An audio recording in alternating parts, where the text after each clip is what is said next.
மாமே, என்ன மேட்ரு, ஒரு சின்ன கதை மட்டும் சொல்றேன் பாத்துக்கீங்களா.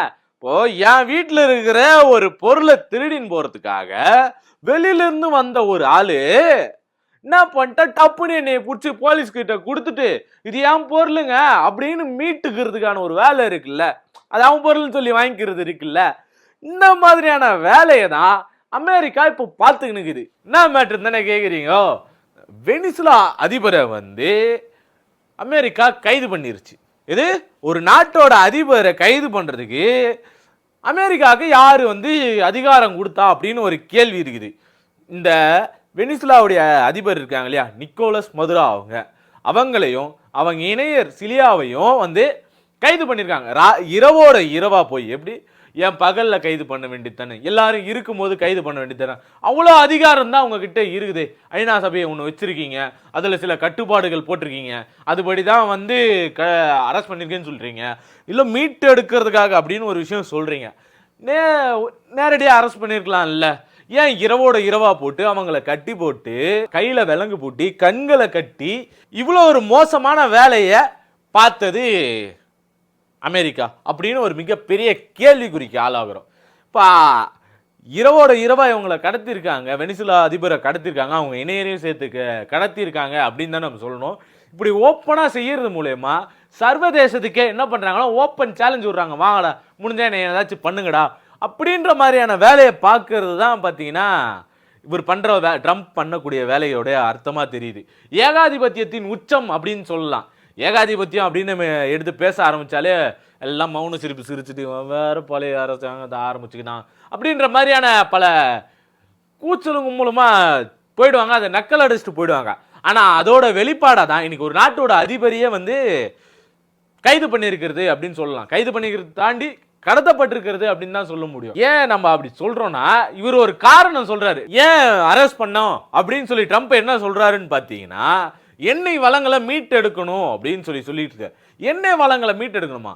வெனிசுலா வந்து கிட்டத்தட்ட பாத்தீங்கன்னா எண்ணெய்களால வரக்கூடிய வியாபாரங்களால தான் அவங்க நாடே வந்து ரன் ஆகிட்டு இருக்கு அப்படின்னு சொல்ல முடியும். இன்னைக்கு தமிழ்நாட்டில் வந்து பாத்தீங்கன்னா முழுக்க மது பாட்டிலால தான் ஓடிக்கிட்டு இருக்கு. ஒயின் ஷாப்பை மூடிட்டீங்கன்னா தமிழ்நாடு எப்படி ரன் ஆகும் அப்படின்ற ஒரு பெரிய கேள்விக்குறி வைக்கிறாங்க இல்லையா. இந்த மாதிரி அங்க நடக்கிறதுக்கான அரசாங்கம் நடக்கிறதுக்கான ஒரு காரணமா வந்து எண்ணெய் வளங்கள் தான் இருந்துகிட்டு இருக்கு. அந்த வளத்துல நடக்கிற வியாபாரங்கள் அது மூலயமா தான் இயங்கிட்டு இருக்கு.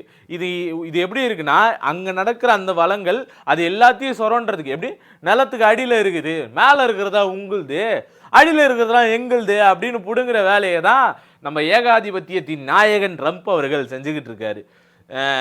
இதெல்லாம் ஒருத்தர் கேள்வி கேட்பாரா அப்படின்னு கேட்டிங்கன்னா கேட்க மாட்டார். நான் யாரை சொல்றேன்றது உங்களுக்கு பின்னாடி தெரியும். இது ஒரு பக்கம் இப்படி இவர் பண்ணிக்கிட்டு இருக்க. இது இன்னைக்கு நேற்று ஆரம்பிச்ச பிரச்சனையா அப்படின்னு கேட்டீங்கன்னா, 1999 ஹியூகோ சாவேஸ் புதிய அரசியல் சட்டம் மூலமா, இப்படின்னா நமக்கு அம்பேத்கர் அவர்கள் எழுதி கொடுத்த சட்டங்கள் இருக்கு இல்லையா, அப்ப 1999 சாவேஸ் அவர்கள் ஒரு புதிய சட்டம் இயற்றாரு. அதுல ஹைட்ரோ கார்பன் சட்டம் மூலமா இப்படி அடுத்த வளத்தை தன் நாட்டில் இருக்கிற அந்த எண்ணெய் வளத்தை வந்து மீட்டெடுக்கிறன்ற பேர்ல அமெரிக்கா மாதிரியான பல பேர் வந்து எடுத்துட்டு போறாங்க, இல்ல தனியார் நிறுவனங்கள் மூலமா எடுத்துக்கிறது இருக்கு இல்லையா, இது எல்லாத்தையும் வந்து முழுக்க முடக்கிட்டாரு. அது எல்லாத்தையும் நிறுத்திட்டு இப்போ தனியா இதோடைய இப்போ அங்க இருக்கிற சில நிறுவனங்கள், தனியார் நிறுவனங்கள் இருக்கும் இல்லையா, அது எல்லாமே தனியா எண்ணெய் போட்டு எடுத்துக்கிட்டு வியாபாரம் பண்ற வேலையை இருக்கும். குறிப்பா சொல்லணும்னா மொபைல், செவ்ரான் இந்த மாதிரியான நிறுவனங்கள் எல்லாம் தனிப்பட்டு இயங்க முடியாது, அரசாங்கத்தோட இணைப்புல தான் இது இயங்கி ஆகணும் அப்படின்ற ஒரு கட்டுப்பாடையும் அதில் விதிச்சாரு. இது ரொம்ப உன்னிப்பாக கவனிக்க வேண்டிய ஒரு விஷயம். ஏன்னா எந்த ஒரு நிறுவனமோ தனியாக இயங்கிடுச்சு அப்படின்னா அதோட அரசாங்கத்தோடைய கட்டுப்பாட்டில் வராது. எப்போ வேணாலும் யார் வேணாலும் வேலையை விட்டு தூக்கலாம், எவ்வளோ வேணாலும் அதை எடுத்துக்கலாம், அதுக்கான அதிகாரங்களை மட்டும் கொடுத்துட்டு பர்மிஷனை மட்டும் கொடுத்துட்டு விட்டுரும். ஆனால் நீ என்ன பண்ணாலும் அரசாங்கத்தோடைய பர்மிஷன் வேணும் அப்படிங்கிறத, அரசாங்கம் கட்டுப்பாட்டில் இயங்கணும், இணைஞ்சு இயங்கணும் அப்படின்றத குறிப்பிட்டு உத்து நோக்கி சொல்லக்கூடிய ஒரு விஷயமா இதை நம்ம கவனிக்கக்கூடிய ஒரு விஷயமா இருக்கும். ஏன்னா யாராலையும் நம்ம வளத்தை திருடின்னு போக முடியாத அளவுக்கு கண்காணிப்பில் தனியாரும் இருக்கும் அப்படின்றது தெளிவாக அதில் தெரியுது. அதுக்கான வேலையை அன்னைக்கே பார்த்துட்டாரு சாவேஸ் அவர்கள். இப்படி ஒரு அரசியலை கொண்டு வந்து, அரசியல் சட்டத்தை கொண்டு வந்து தனியார் நிறுவனங்களை இப்படி அடக்கி வச்சிருந்த சாவேஸ் அவர்களை இறக்கணும் அப்படின்றதுக்காக அன்னைக்கு இருந்த ஊடகங்கள் வழியா என்ன பண்றாங்க அப்படின்னா, மரியா கொரினா மச்சாடே அப்படின்னு மச்சாண்டே கிடையாது. அவங்க பேர் சரியா நம்ம ஊர் பேரே நமக்கு நிறைய வாயில வர்றதில்ல. இந்த மாதிரி அவங்கள வந்து ஜனநாயகத்தின் காவலர் அப்படின்னு சொல்லி ஊடகங்கள் வழியா அவங்கள மேல் நோக்கி காட்டி அன்னைக்கே இந்த மாதிரியான வேலைகளை பார்த்தது. அந்த ஏகாதிபத்திய யாரு வந்து உடன்பட்டு வரா, யாரெல்லாம் அவங்க சொல்றதெல்லாம் ஏத்துக்கிறாங்க அப்படிங்கிறவங்கள தன்னுடைய கட்டுப்பாட்டில் வச்சு இயக்கிட்டு இருக்க மாதிரி இன்னைக்கு மோடி அவர்கள் இயங்கிட்டு இருக்காரு இல்லையா. மோடி கைபொம்மையா இருந்துக்கிட்டு ஆர்எஸ்எஸ் அவருக்கு பின்னாடி எப்படி இயங்கிட்டு இருக்கோ, அமெரிக்கா அவரை அப்படி பிளான் பண்ணி இறக்கி சாவேஸ் அவர்களை இறக்குற வேலையாக வந்து பார்த்துக்கிட்டு இருந்துச்சு. இது இப்போ இல்லை, ரொம்ப நாளாக இருக்கிற எல்லா இடத்துலையும் காணப்படக்கூடிய ஒரு பிரச்சனை. தனக்கு அவனா ஒருத்தனை பிடிக்கலையா அவனை வந்து டைரெக்டாக ஆப்போசிட்டாக பேசுறது, அவங்களுக்கான ஒரு நிறுவனங்களை வளைச்சி வச்சு நம்ம தவேக்கா விஜய் கூட பார்த்தீங்கன்னா அவர் இந்த கரூர் சம்பவத்துக்கு வந்து போஸ்ட் வீடியோ போடுறாரு, அதெல்லாம் நீங்கள் கொஞ்சம் ஷேர் பண்ணுங்கள், ஒரு 25K தரோம் அப்படின்ற மாதிரிலாம் ஆடியோக்கள் ஆதவர்ஜுனா பேசுறது அதெல்லாமே நமக்கு இது தெளிவாக வெளியே வந்தது. அது உண்மையா பொய்யான்றது உங்களுக்கு தான் தெரியும். ஏன்னா நம்ம கருத்துக்களை என்ன இருக்குதோ அதை எடுத்து வைக்கிறோம், அதை புரிஞ்சுக்கிறது உங்கள் கையில் இருக்கும். சரி, நம்ம டாபிக் மாதிரி போவேணாம், திரும்ப இங்கே வருவோம். இப்போ இங்கே அந்த வெனிசுலாவுடைய ஆட்சிகள் எப்படி இருக்குது அப்படின்றத நம்ம முக்கியமாக பார்க்கணும். அவங்க 3 முக்கிய விஷயத்துக்கு தான் வந்து இம்பார்ட்டன்ஸ் கொடுக்குறாங்க. ஒன்று கல்வி, இன்னொன்று சுகாதாரம், இன்னொன்று குடியிருப்பு. ஏன்னா ஒரு மனுஷனுக்கு உண்ண உணவு, உடுத்த உடை, இருக்க இருப்பிடம், இது 3 எப்படி அத்தியாவசியமோ அந்த நாட்டுக்கு இது 3 வந்து முக்கிய பிரதானமாக வந்து நிற்கிது. கல்வியில் இவங்களுடைய ஆட்சி எப்படி இருக்குது அப்படின்னு பார்த்தீங்கன்னா 100% எழுத்தறிவு இல்லாமல் இருக்கிறவங்க அப்படின்றதா அது 100%. யாருக்குமே எழுத படிக்க தெரியாமலாம் இருக்காது அப்படின்றத வச்சுருக்காங்க, 100% வச்சுருக்காங்க. ஏதாச்சும் ஒரு இடத்துக்கு போகணும், இல்லை ஏதாச்சும் தெரிஞ்சுக்கணும்னா, இல்லை அரசாங்கத்தோடைய அறிவிப்புகள் வருது அப்படின்னா அதை படித்து தெரிஞ்சுக்கணும்னா நமக்கு எழுத்தறிவு அப்படின்றது ரொம்ப ரொம்ப ரொம்ப ரொம்ப முக்கியமான ஒன்று. சின்ன வயசுலாம் நம்மளாம் காலு கீழே உட்கார வச்சு தலைமலையே குச்சி வச்சு அடித்து எழுத்து கூட்டி படிக்க வைப்பாங்க. எழுத்தறிவுன்றது அந்த அளவுக்கு முக்கியமான ஒன்றுன்றது இதில் தெரியுது. இதை தாண்டி 42 புதிய பல்கலைக்கழகங்களை திறந்து வச்சுருக்காங்க. ரொம்ப ரொம்ப முக்கியமான ஒன்று. வேணா ஒரு சாதாரண படிப்போடு முடிச்சுட்டு போயிடாமல் அந்த ஹையர் எஜுகேஷன் லெவலில் ரிசர்ச் லெவலுக்கு போகணும் அப்படின்னா யூனிவர்சிட்டிகள் அந்த அளவுக்கு முக்கியமான ஒன்று. இப்படி 42 புதிய யூனிவர்சிட்டிகளை வந்து திறந்து வச்சது வெனிசுலா நாடு. இதை தாண்டி வேற எப்படிலாம் கொண்டு வராங்க அப்படின்னு பார்த்தீங்கன்னா வறுமையை ஒழிக்கிறதுக்கான வேலையை பார்த்துக்கிட்டு இருக்காங்க. நில சீர்திருத்தம், நில விநியோகம் அப்படின்றது, நிலம் இல்லாதவங்களுக்கெல்லாம் வந்து நிலம் அரசாங்கமே வந்து நிலம் கொடுக்கறது இருக்கு இல்லையா, ரொம்ப ரொம்ப ரொம்ப ரொம்ப முக்கியமான ஒன்று. ஏன்னா எவனுமே வந்து உனக்கு ஒன்றும் இல்லைடா, நீ யாரா நீ இன்னைக்கு பொண்ணு கொடுக்குறது நிறைய பேர் தயங்குறாங்கன்னு வச்சுக்கோங்க. இந்த மாதிரியான சூழல்லாம் அங்கே இருக்கக்கூடாது அப்படின்றதுக்காக அரசாங்கம் எல்லாருக்கும் நிலம் கொடுக்குது. இந்த மாதிரியான வேலைகளை பார்த்துக்கிட்டு இருந்தது, இந்த மாதிரியான ஒரு ஒரு அற்புதமான ஆட்சியை கொடுத்துக்கிட்டு இருந்தது. இதை தாண்டி ரொம்ப ரொம்ப ரொம்ப ரொம்ப முக்கியமாக கவனிக்கப்பட வேண்டிய ஒரு விஷயம் அப்படின்னா சூப்பர் மார்க்கெட் இருக்குல்ல. நம்ம சூப்பர் மார்க்கெட் உள்ளே போகிறதுக்கே நிறைய பேர் யோசிப்பாங்க, வெல் ட்ரெஸ்டாக தான் உள்ளே போகணும் அப்படின்ற மாதிரிலாம் நிறைய பேர் இருப்பாங்க.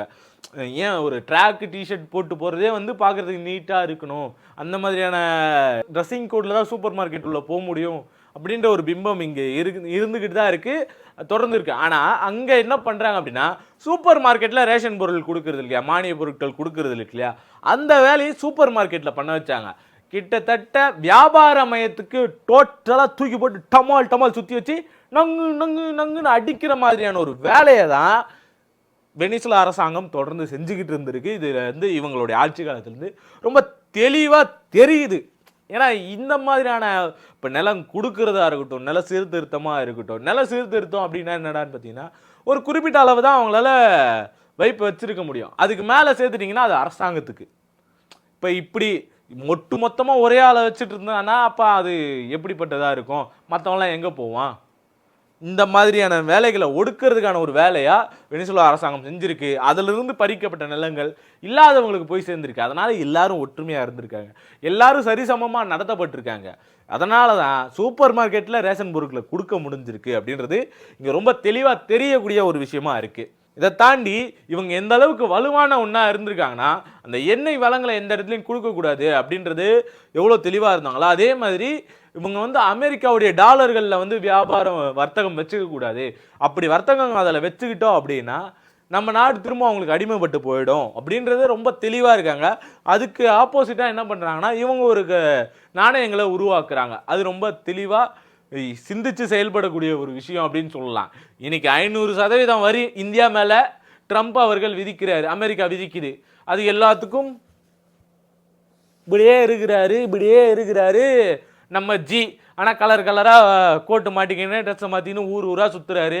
அந்த நாட்டோடைய உயரிய விருதுகளே கொடுக்குறாங்க. ஆனால் 500% மேலே வரி விதிக்கிறாங்களே. முதல்ல 100% விதிச்சா அப்படி, இப்போ 500% கூடுதல் வரி விதிக்கிறாங்க. இப்போ இது எல்லாத்தையும் கேட்கக்கூடிய நாட்டு இந்த அளவுக்கு கொண்டு போய் அவனா சொல்றாங்க 5 லட்சம் கடனில் இருந்து 5 லட்சம் கோடி கடனில் இருந்துச்சு தமிழ்நாடு, இன்னைக்கு எத்தனை போய் 9 லட்சத்துக்கு விட்டாங்க அப்படின்னு சொல்லுவாங்க. ஆனால் இவர் என்ன வேலை பார்த்துக்கிறாரு, வரி கட்டணும், 500% கூடுதல் வரி கட்டணும் அப்படின்றது ட்ரம்ப் போட்டிருக்காரு. அது எல்லாத்துக்கும் இன்னும் சட்டை சாத்திக்கிட்டு இருக்காங்க. இதை பற்றிலாம் இந்த அரசியல் அறிவெல்லாம் புதுசாக ஆரம்பித்தவங்களுக்கு இருக்குமா அப்படின்றதெல்லாம் ஒரு பெரிய கேள்விக்குறியாக இருக்குது. ஏன்னா இது ஏன்பா இங்கே என்ன நடந்துகிட்டு இருக்கு, இங்கே என்ன பேசிக்கிட்டு இருக்காங்க, நீ தேவையில்லாமல் எதுக்கு அதை இழுக்கிற அப்படின்னு கேட்கலாம். ஆனால் இது எல்லாத்தையும் இன்னைக்கு அங்கே நடந்தது நாளைக்கு இங்கே நடக்காது அப்படின்றதுக்கான எதிர்த்து நின்றுட்டோம் அப்படின்னா அப்படி நடக்காதுன்றதுக்கான ஒரு அறிகுறி இருக்கா? ஒரு நாட்டோட அதிபரை கண்ணை கட்டி கையில் விலங்கு போட்டு கூட்டின்னு போகக்கூடிய லெவலுக்கு இருக்குது.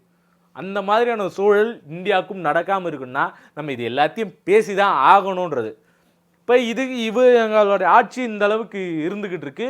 அவங்களுக்கு நேர் எதிரான நாணயங்களை உருவாக்குற வரைக்குமே போயிடுச்சு. இவங்க இந்த அமெரிக்கா எப்படி இதை செயல்படுத்துகிறாங்க அப்படின்னு பார்த்தீங்கன்னா இவங்களுடைய ஐடியாலஜிக்கல் இருக்குல்ல, இவங்களுடைய ஆட்சி முறை இருக்குல்ல, இது எல்லா இடத்துலையும் பரவிடக்கூடாது. லத்தீன் அமெரிக்கா இந்த மாதிரியான சைடில் வந்து பரவிடவே கூடாது. லெஃப்டிஸ்டோட ஐடியா வந்து இடதுசாரிகளோட ஐடியாலஜிக்கல் எந்த இடத்துலையும் போய் சேர்ந்துடக்கூடாது அப்படின்றதுல ரொம்பவும் மும்முரமாக இருக்காங்க.